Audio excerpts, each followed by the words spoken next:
see the introduction of cloud computing. What is cloud? Well, basically, let us take assuming that if I want to have a Microsoft Office, I have to go and buy a license for Microsoft Office. I have to pay some bucks and then get the license and use it. Right. And then every the licensing period would be maybe for 1 year, or depending upon the licensing agreement. Subsequent to that one, there won't be any updates. Then we need to go and get it done as a technology goes.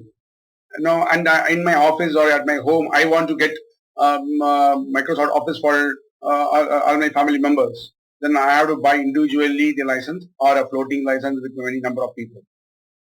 Now, assuming that instead of buying a Microsoft Office, I subscribe to the Microsoft Azure or whoever must give me Office. I want Excel, Word, PowerPoint.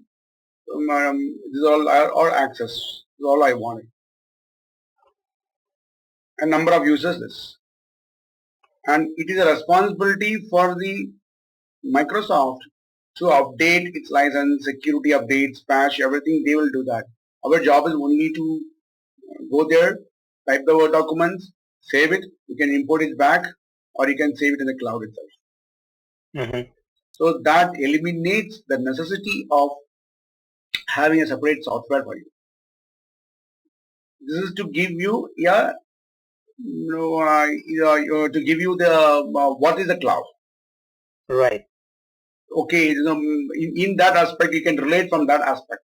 Probably, Gmail is the best cloud service that has been there for quite a long time. Like our email server, the email is not with you as well. It is always with the Gmail server.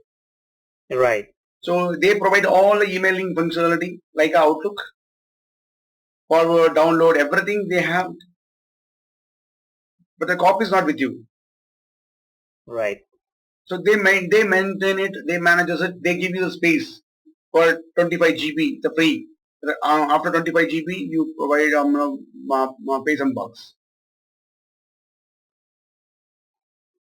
And they also come up with their open office. So if you open a PDF, it won't open in your desktop, it will open in that server itself.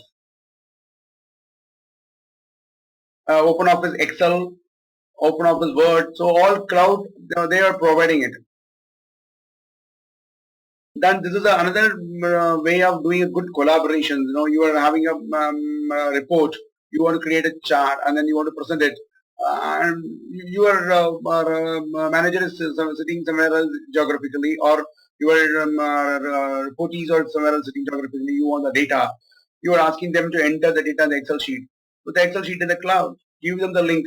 They also open it in the Excel sheet, in the cloud, update the data. Immediately the data are updated. Right. So that also facilitate you, like whenever you are going on your travel, you will have a smartphone. You can open those sheets in your mobile itself or tab itself and then see what happens. So this reduces the lot of infrastructure. Right. So I'm just trying to bring your thought process from normal to a cloud. What is the cloud? To give a more example. And then in our journey as a detail, now I just given a user point of view. When we develop in a product, how things happen, what are different varieties of clouds, how they are maintained, that's what we are going to see that. Okay. So the main of the cloud, so at least you hope you understand what is the cloud computing, what does it mean. But from the Google or from Azure perspective, if you look at Azure, you said, maybe I'll take up that as an example. So if Azure is providing cloud service, what all things they have? They have virtualizations. Hope you understand what is virtualizations. Virtualization, yeah, I do. Okay, grid computing, many PCs many CPUs are joined together and they manages the space and memories.